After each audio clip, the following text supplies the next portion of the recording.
Saat ini kita sedang menelusur makam syuhada, tepatnya di Telogosari. Jadi ikutnya di Kelurahan Telogosari Kulon ya, Pak.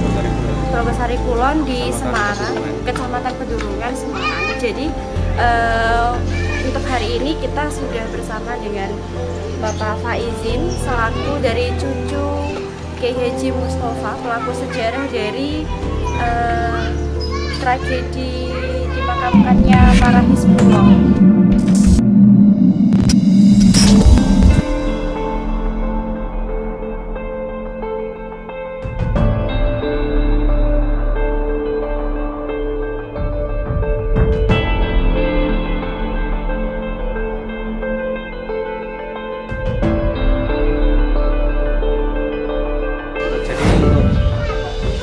Kejadian itu terjadi pada hari Ahad tanggal 11 Muharram 1366 Hijriah, bertepatan dengan tahun 1946. Dimulai dari hari Ahad jam 9 pagi. Jadi para Hizbullah dan juga para tentara itu terjadi peperangan melawan Belanda waktu itu ya.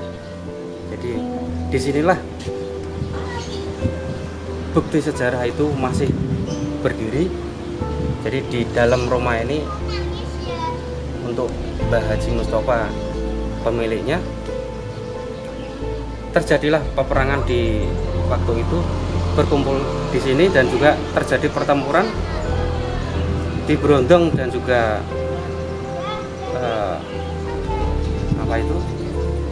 meninggal semua yang berjumlah 74 Hizbullah itu, dan juga dimakamkan di depan rumah dari Mbah Haji Mustafa itu. Jadi sejarah itu terjadi pada tahun 1946 yang berlokasi di Dusun Bugen, Kelurahan Telogosari Kulon, Kecamatan Pedurungan, Kota Semarang.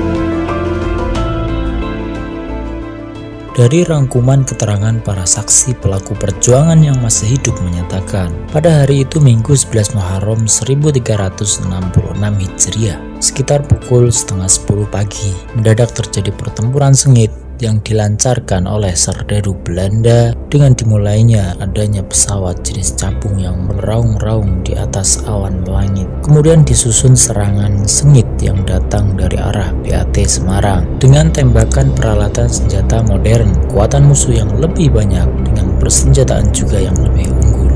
Sementara pertahanan para pejuang kita dengan persenjataan yang jauh lebih sederhana seperti samurai, pedang, bambu runcing, dan senjata tajam lainnya, maka pertahanan para pejuang kita itu dapat digunting musuh dari arah selatan maupun dari arah utara.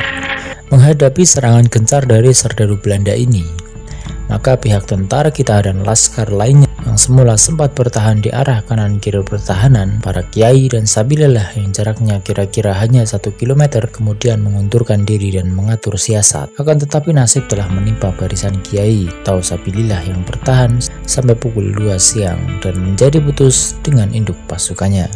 Mereka akan bergerak mundur, yaitu untuk mengikuti yang lain, akan tetapi nas tidak dapat dilakukannya karena musuh sudah berhasil mengurung dan memberondong dari arah belakang.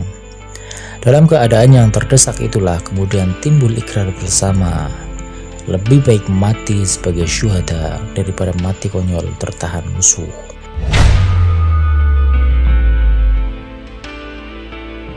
Sekitar pukul setengah 4 sore, serdadu musuh makin memperketat serangannya yang ditujukan ke markas Kiai.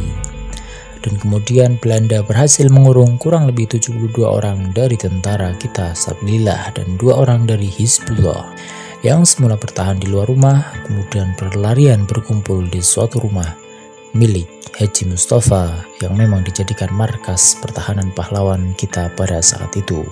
Dengan terus mengamburkan peluru ke arah rumah Haji Mustafa yang sebagai markas tersebut, maka gugurlah satu demi satu pahlawan-pahlawan kita sebagai kusuma bangsa.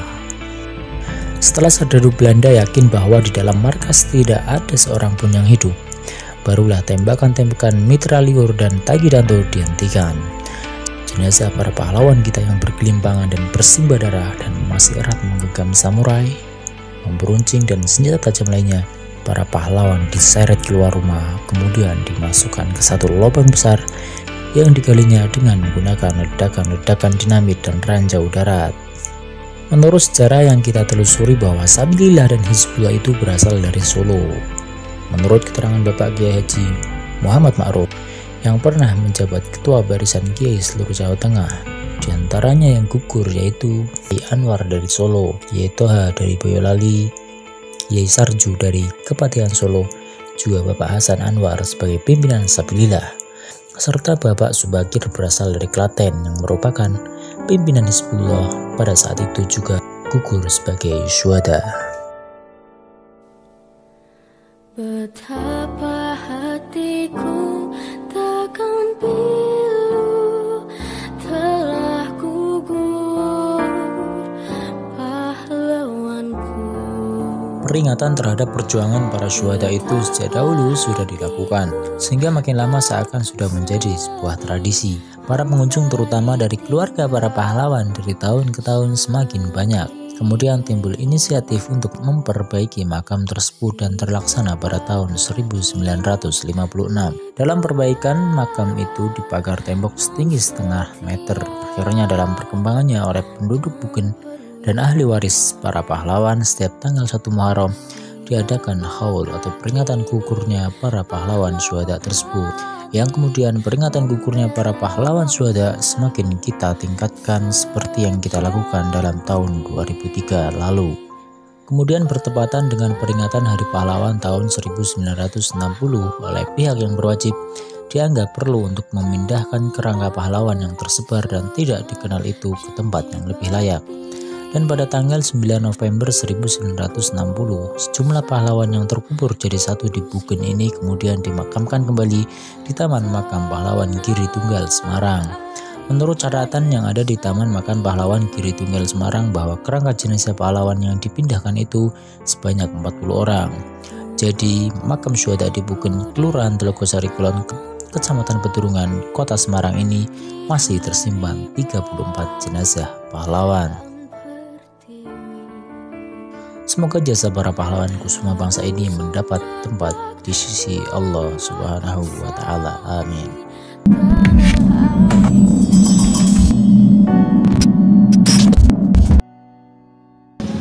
Sampai sekarang makam ini itu tidak lagi atau tidak ada respon dari pemerintah bagaimana makam ini bisa menjadi salah satu objek wisata. Padahal dulu ketika tahun 1984 itu pemerintah masih merespon, masih punya untuk mengadakan sebuah upacara, mengadakan acara dan sebagainya sebagai wujud penghormatan kepada makam syuhada ini atau kepada para pahlawan yang dulu berkorban pada masa era perang revolusi, tepatnya pada tahun 1946. Akan tapi sekarang tidak tahu kenapa pemerintah tidak lagi merespon, tidak ada lagi tanggapan, tidak ada lagi upaya untuk melakukan tradisi yang dulu pernah dilakukan oleh pemerintah sebelum-sebelumnya.